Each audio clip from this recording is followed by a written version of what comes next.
Une actrice qui chante, il y en a plein. Une actrice romancière, c'est plus rare. Et Sylvie Testu est de cette race. 5 livres. Aujourd'hui, c'est le métier qui rentre. Et ce métier, je vous le donne en mille, eh bien c'est le cinéma, avec l'histoire d'une comédienne qui se lance dans la réalisation. Bref, c'est un roman qui s'appuie sur sa propre expérience, puisque Testu vient de réaliser son premier film, La vie d'une autre. Mais que représente vraiment la littérature pour elle? Quelles sont ses références? Tao Favre et Sébastien Floch.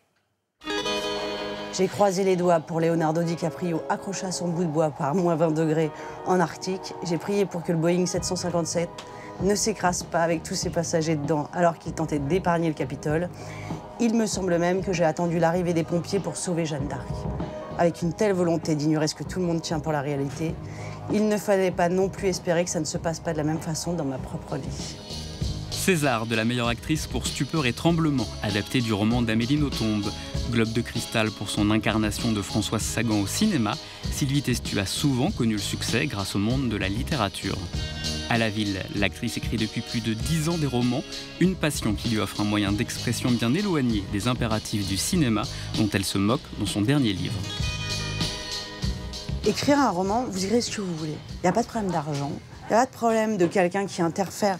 Un roman, en fait, c'est comme un dialogue ininterrompu. C'est-à-dire que moi, je parle, en fait, je casse à chaque fois que je sens qu'une sorte de littérature, entre guillemets, pourra arriver. J'ai envie d'écrire comme là, on est en train de discuter. Et c'est long hein, de faire ça pour que tout travail s'allège, en fait. C'est-à-dire que vous le sentiez jamais. Et qu'on se dit, tiens, elle a écrit d'une traite, elle a commencé le matin, elle a fini le soir.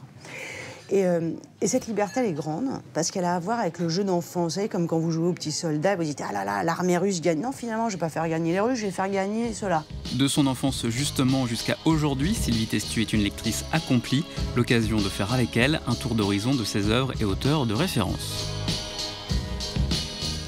Ça a commencé par Zola. Le bonheur des dames, c'était vraiment une rencontre avec la littérature. Mais dans l'enfance, je me souviens d'avoir lu... alors j'ai lu Graines d'ortie, j'ai lu toute la littérature qui correspondait à mon âge. Et j'avais lu, moi, Christiane F. C'était des histoires où le héros souffrait, c'était difficile pour lui, il avait du mal. Qu'est-ce que j'avais lu d'autre? Ah oui, Les enfants de Folcoche, j'avais l'impression que les pauvres... Enfin voilà, il y avait plein de trucs comme ça. Et ouais, je me reconnaissais dans le malheur des autres, je crois. C'est affreux, non?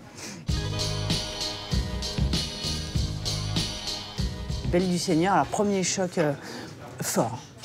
C'est-à-dire que quand j'ai commencé à lire Belle du Seigneur, c'était un bon pavé, ça m'avait fait peur, je me souviens très bien.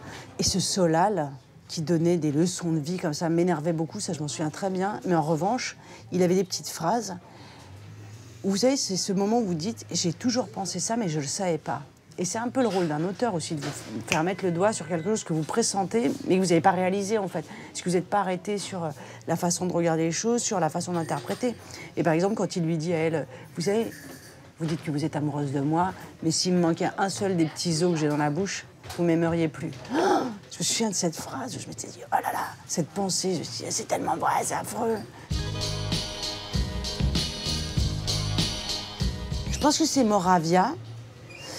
Parce que, par exemple, L'ennui de Moravia, c'est un livre qui m'a beaucoup marqué parce que justement, il y a beaucoup de sensualité dedans. Et je pense que ça me plaît.